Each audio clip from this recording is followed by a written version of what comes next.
back. Talking about changing the inline fuel filters. A few things I would suggest to have is some safety glasses, a rag, and some nitrile gloves. We have, so you know what's going on, we do have, you can see this right here where my finger's pointing.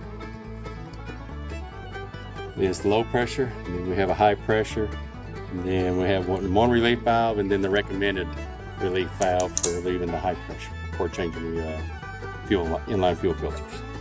So anyway, another thing I want to talk about, on your fuel filters there's an arrow on here, and it's very light and it's hard to see. So what I'm going to do is take a magic marker, mark the flow, so that way when I'm handling it I can see exactly which way that fuel is going to be flowing. So while you're in the process changing, you don't get it in backwards. So let's go in that direction. And I'll just do another. That way it's easy for me to see. And I'll do the second one same way. Go in this direction. It just helps for the ease of installation. All right. Then next thing we're going to do is, once we get our gloves on, to release these locks on these fuel lines, you see this red section here, we're going to push that in and then pull the hose away. Push that in, pull the hose away, and that'll release the locks on your inline fuel filters. And they both have them. Fairly simple. So the first thing I'm going to do, I'm going to do the low pressure side. And so I've got my gloves on, got my safety glasses on, and I'm going to press that red and then try to pull that fuel filter out, like so. Same thing on this one.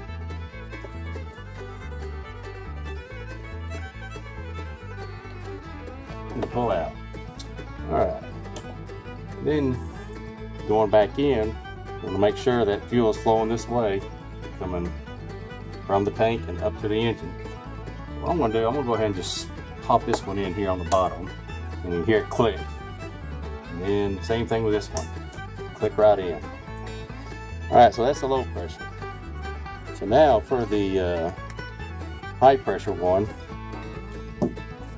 you want to be cautious as you should have pressure on this. So you have a relief valve up here. So what we're going to do is we're going to take that off, that cap. Hopefully I won't have any pressure on mine because it's been sitting for a week, so I would think it would have bled down by now.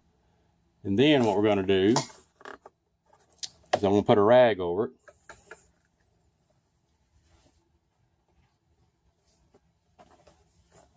Put a rag over it. And then I'm going to take a screwdriver and then I'm going to push that valve on the inside.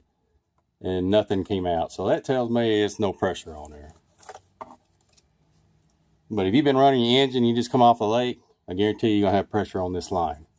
So anyway, like I say, it's kind of like an air valve for inflating the tire up. That's what that valve looks like. See if I can get a better picture of it.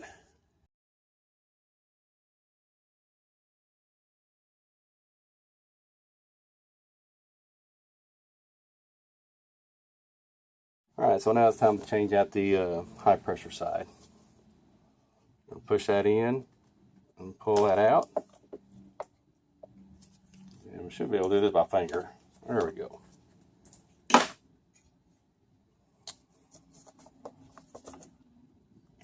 Snap in, snap in. And we're going to wipe everything down.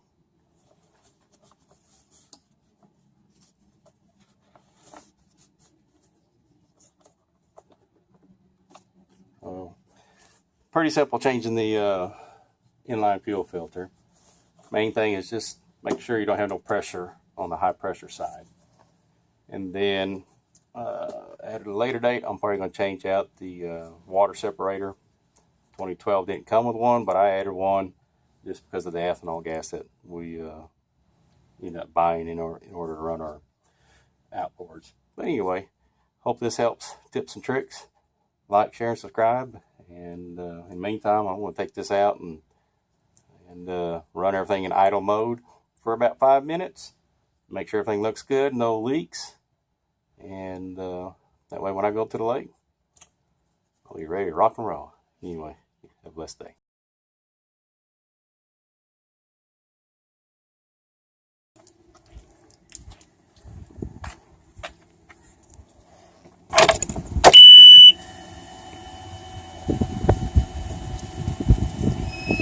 Pump is primed up.